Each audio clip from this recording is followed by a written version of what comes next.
Hi viewers, welcome to NGK Bose. நான் உங்கள் நந்தகோபாலன் குமார். இன்னைக்கு உலகம் முழுக்க பேசப்படக்கூடிய ஒரு செய்தியா இருக்கிறது வந்து பாத்தீங்கன்னா என்னன்னா, ஆஹ், அமெரிக்கா இஸ்ரேல் இணைந்து ஈரான் மேல தொடுத்துக்கிட்டு இருக்கிற இந்த போர் தான். இந்த போர்ல வந்து பாத்தீங்கன்னா அந்த நாட்டுடைய தலைவர் அயத்துல்லா அலி ஹமேனி அப்படிங்கிறவர் வந்து இறந்ததான அதிகாரப்பூர்வமான தகவல் வந்து ஈரான் ஊடகங்கள்ல இருந்து வந்துட்டு இருக்கிறத நம்மளால பார்க்க முடியுது. அதே நேரத்துல அவரோட மகன், அவருடைய மகள், மருமகன், அவரோட பேர குழந்தை மூன்று பேருமே இறந்துட்டு தான் வந்து அபிஷியலா வந்து அந்த நாட்டுடைய கவர்மெண்ட் வந்து அதிகாரப்பூர்வமா வந்து அறிவிச்சிருக்காங்க. அந்த நாட்டுடைய ரெவால்யூஷனரி கார்டு அப்படின்னு சொல்லக்கூடிய முகமது பக்பூர் அவர் வந்து அதிகாரப்பூர்வமா இறந்ததா வந்து ஊடகங்கள்ல வந்து செய்திகள் வந்துகிட்டு இருக்கு. அதே போல அலி சம்ஹானி உச்சகட்ட பாதுகாப்பு ஆலோசகர் அவர் வந்து இறந்ததா வந்து ஈரான் ஊடகங்கள்ல வந்து அதிகாரப்பூர்வமான தகவல் வந்துட்டு இருக்கிறத நம்மளால பார்க்க முடியுது. ஸோ அமெரிக்கா, இஸ்ரேல், ஈரான் போர் இதுக்கும் நம்ம நாட்டுக்கும் வந்து என்ன சம்பந்தம்? அதனால வந்து நம்ம நாட்டில் இருக்கக்கூடிய பொருளாதார வீழ்ச்சிகள் ஏதாவது வருமா? எதுக்காக வந்து இந்த விஷயங்களை வந்து உலகம் முழுக்க இருக்கக்கூடிய ஊடகங்கள்ல பேசிட்டு இருக்காங்க, சமூக ஊடகங்கள்ல பேசிட்டு இருக்காங்க அப்படிங்கிறத வந்து நீங்க கேட்கலாம். அதுக்கான கேள்வி வந்து நம்ம முதல்ல வைக்கிறோம். ஈரான் வந்து பொருளாதார ரீதியா, அதாவது வந்து பாத்தீங்கன்னா கச்சா எண்ணெய் உற்பத்தியில வந்து முதலிடத்துல இருக்கக்கூடிய ஒரு நாடா வந்து நம்மளால பார்க்க முடியுது. அந்த கச்சா எண்ணெய் வந்து சப்ளை பண்ணக்கூடிய அந்த வழிப்பாதைகள் வந்து அடைக்கப்படும் போது யாரெல்லாம் அவங்கள்ட்ட இருந்து, அதாவது யாரெல்லாம் வந்து இறக்குமதி ஈரான் கிட்ட இருந்து செய்யறாங்களோ அந்த நாடுகளோட எண்ணெய் வளங்கள் வந்து பாதிக்கப்படும். அப்ப பாதிக்கப்படும் போது வந்து பாத்தீங்கன்னா அந்த கச்சா எண்ணெய் உற்பத்தினால பெட்ரோல் டீசல் விலை வந்து உயரக்கூடும் அப்படிங்கிறத வந்து நம்ம வந்து பாக்குறோம். அதே போல ஈரானுக்கும் அமெரிக்காவுக்கும் அப்படி என்ன பிரச்சனை? எதுக்காக அமெரிக்கா வந்து இஸ்ரேலுக்கு வந்து இவ்வளவு தூரம் வந்து ஹெல்ப் பண்றாங்க அப்படின்னு சொல்லி நீங்க வந்து கேட்கலாம். அங்கதான் வந்து நீங்க ரொம்ப கவனிக்கப்படக்கூடிய ஒரு செய்தி இருக்கு. இதுக்கு முன்னால வந்து பாத்தீங்கன்னா அமெரிக்காவும் சரி, ஈரான் சரி ஒரு நட்புறவுல இருந்தக்கூடிய ஒரு நாடுகள் தான். அப்படி நட்புறவுல இருந்த அந்த நாடுகள் கிட்ட வந்து இப்ப என்ன பிரச்சனை இருக்கு அப்படின்னு சொல்லி நீங்க வந்து கேட்கலாம்.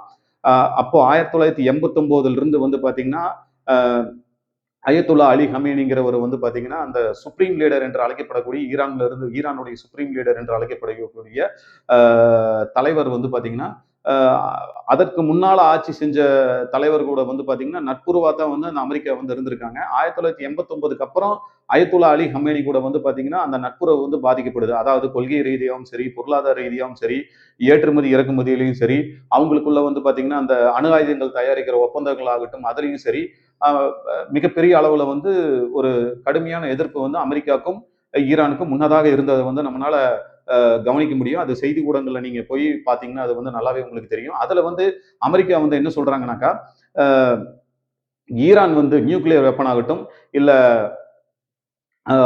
அட்டானமிக் அப்படின்னு சொல்லக்கூடிய ஒரு முக்கியமான வெப்பன்ஸ் ஆகட்டும் தயாரிக்கிறத வந்து ஈரான் வந்து நிறுத்தணும் அப்படிங்கிறத வந்து தெரிவிக்கிறாங்க. அப்போ ஈரான் வந்து என்ன சொல்றாங்கன்னாக்கா, இல்ல இல்ல நாங்க அப்படியெல்லாம் வந்து செய்ய முடியாது. எங்க நாட்டோட பலத்தை வந்து நாங்க காட்டணும் அப்படின்னாக்கா, நாங்க அணு ஆயுதத்துல வந்து நம்பர் ஒன்னா இருக்கணும் அப்படின்னு சொல்லி சொல்றாங்க.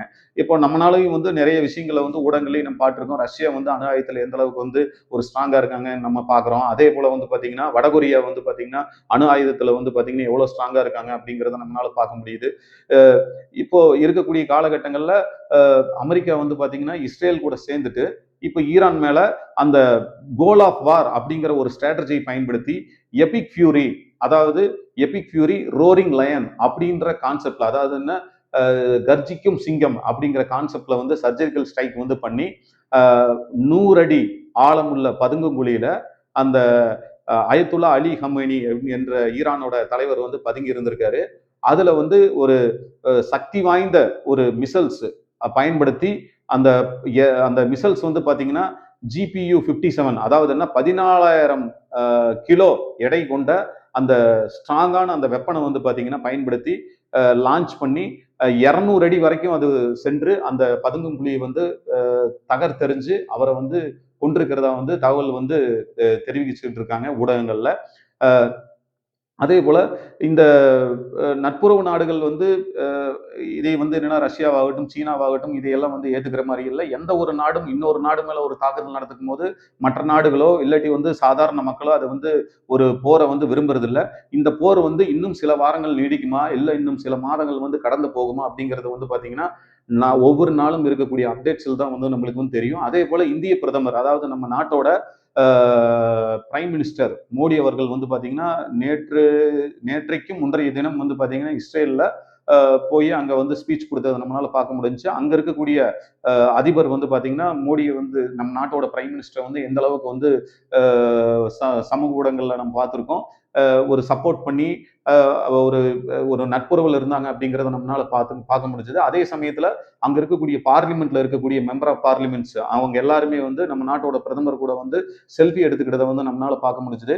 அதே போல இங்கிருந்த இந்தியாவில் இருக்கக்கூடிய மக்களாகட்டும் இல்ல தமிழர்களாகட்டும் யாராவது அதாவது என்னன்னா அங்க அமெரிக்காலயோ இல்லாட்டி வந்து பாத்தீங்கன்னா இஸ்ரேல்லையோ ஈரான்லயோ இருந்தாங்கன்னா அவங்களுக்கு வந்து பாத்தீங்கன்னா இந்திய தூதரக உதவி எண்கள் வந்து கொடுத்துருக்காங்க.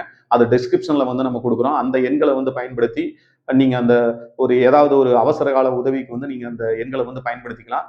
அதே சமயத்துல நீங்க ரொம்ப கவனிக்கப்பட வேண்டிய விஷயம் என்னன்னா நம்மளுக்கும் பாகிஸ்தானுக்கும் ஒரு ரீசெண்டா ஒரு பிரச்சனை வந்து நடந்துச்சு. அப்ப ஆபரேஷன் சிந்து அப்படிங்கிறத வந்து நம்ம வந்து கையில் எடுத்திருந்தோம். கையில் எடுத்தப்போ அந்த பாகிஸ்தான்ல இருக்கக்கூடிய அந்த ராணுவ தளவாடங்கள் உற்பத்தி செய்யக்கூடிய பகுதியை நம்ம துல்லியமா கணக்கிட்டு நம்மளோட இந்தியாவில் இருக்கக்கூடிய மிஷனை பயன்படுத்தி நம்ம வந்து அழிச்சோம். அதே போல வந்து பாத்தீங்கன்னா அந்த வான்வெளி அதாவது என்ன விமானம் செல்லக்கூடிய அந்த ஓடு பாதையை அதாவது என்ன அந்த ரன்வே வந்து துல்லியமா வந்து நம்ம தாக்கி அழிச்சோம். அதனால வந்து பாத்தீங்கன்னா பாகிஸ்தான்னால ஒண்ணுமே பண்ண முடியல. சோ அப்படி துல்லியமா தாக்கி அழிக்கக்கூடிய வெப்பன்ஸ் எல்லாம் வந்து நம்மள்ட்ட வந்து இருந்தது. அதே போல வான்வெளி தாக்குதல் நடத்தும் போது அதை தடுக்கக்கூடிய அணு ஆயுதங்கள் அதாவது வளையங்கள் நம்ம வந்து அதிகமா வச்சிருந்தோம். அது நம்மளுக்கு வந்து ரொம்ப சப்போர்ட்டிவா இருந்தது. அது வந்து எங்கிருந்து இறக்குமதி பண்ணோம் அப்படிங்கிறது நம்மளுக்கு நல்லாவே தெரியும்.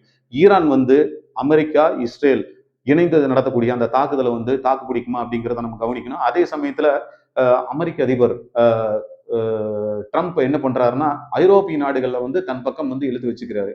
அதாவதுன்னா மத்திய கிழக்கு பகுதிகள் அதாவது வந்து பாத்தீங்கன்னா Dubai, Qatar, Bahrain, Abu Dhabi, Kuwait, Jordan போன்ற நாடுகள் வந்து பாத்தீங்கன்னா ஈரானோட ஏவுகணைகள் ஆகட்டும் கடற்படைகள் ஆகட்டும் அதை அத்தனையும் வந்து சுற்றி வளைத்து ஒரு தாக்குதலை வந்து அமெரிக்கா வந்து தொடர்ந்து நடத்திக்கிட்டு இருக்காங்க. ஸோ தலைவர் கொல்லப்பட்டதுக்கு அப்புறம் அந்த சண்டை வந்து நிற்கவெல்லாம் கிடையாது. தொடர்ந்து வலுவான தாக்குதலை வந்து அமெரிக்கா வந்து எதிர்நோக்கி செஞ்சுக்கிட்டே இருக்காங்க. அதே போல ட்ரம்ப் வந்து ஐரோப்பிய நாடுகளை தன் பக்கம் இழுத்துக் கொள்வதற்கு வேறு சில காரணங்களும் வந்து டெஃபினட்டா இருக்கு. 1980 ஆட்சி செஞ்சுக்கிட்டு இருந்த ஒரு தலைவர் அதாவது அயத்துல்லா அலி ஹமேனி என்பவர் வந்து கொல்லப்பட்ட பிறகு அங்க எந்த மாதிரியான ஆட்சி அமையுது அப்படிங்கிறத நம்ம கவனிக்க வேண்டியதா இருக்கு.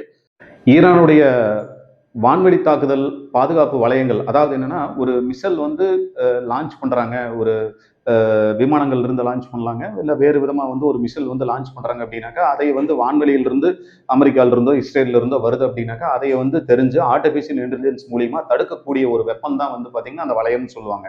அந்த வளையங்கள் வந்து தடுப்பதற்கு முன்பாகவே ஒரு ஆர்டிபிஷியல் இன்டெலிஜென்ஸ் மூலியமா வந்து பாத்தீங்கன்னா அந்த ஒரு மிசைல்ஸை வந்து பாத்தீங்கன்னா அமெரிக்கா வந்து துல்லியமாக அந்த நாட்டோட தலைவர் இருக்கக்கூடிய பகுதியான அந்த ஈரான்ல இருக்கக்கூடிய அந்த முக்கியமான பகுதி அதாவது 100 அடி பதுங்குகுழி இதுல வந்து அவர் வந்து கீழே வந்து தரையில வந்து இருந்திருக்காரு.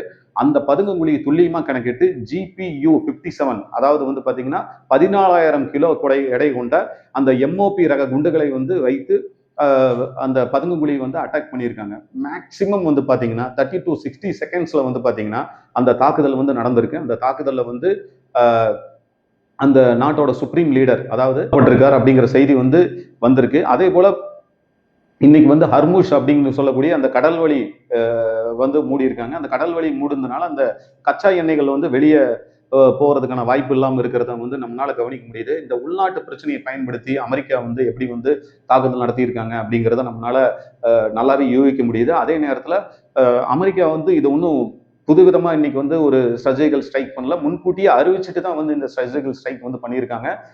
இதுக்கு முன்னதாக வந்து பாத்தீங்கன்னா பாகிஸ்தான்ல வந்து அந்த நாட்டுக்குள்ளேயே ஊடுருவி அந்த நாட்டோட சேட்டலைட்டை வந்து பாத்தீங்கன்னா ஹேக் பண்ணி அங்க இருக்கக்கூடிய